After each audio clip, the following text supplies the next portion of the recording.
per la barca che è volata in cielo, che i bimbi ancora stavano a giocare, e gli avrei regalato il mare intero pur di vedermeli arrivare, per il poeta che non può cantare, per l'operaio che ha perso il suo lavoro, per chi a 20 anni se ne sta a morire in un deserto come in un porcino, e per tutti i ragazzi e le ragazze che difendono un libro vero, così belli a gridare nelle piazze perché stanno uccidendoci il pensiero, per il bastardo che sta sempre al sole, per il vigliacco che nasconde il cuore, per la nostra memoria gettata al vento da questi signori del dolore. Chiamami ancora amore, chiamami sempre amore,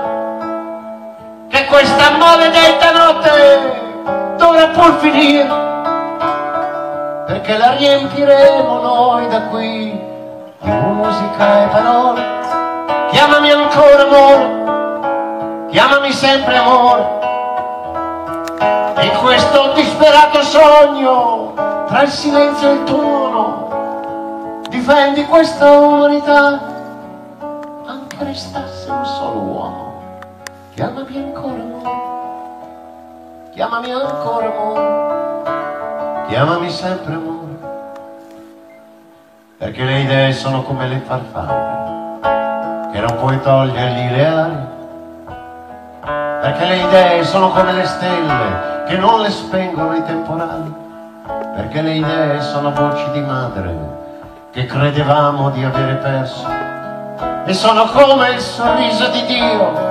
in questo sputo di universo. Chiamami ancora amore, chiamami sempre amore, che questa maledetta notte dovrà ben finire, perché la riempiremo noi da qui di musica e parole. Chiamami ancora amore, chiamami sempre amore, continua a scrivere la vita tra il silenzio e il tuono,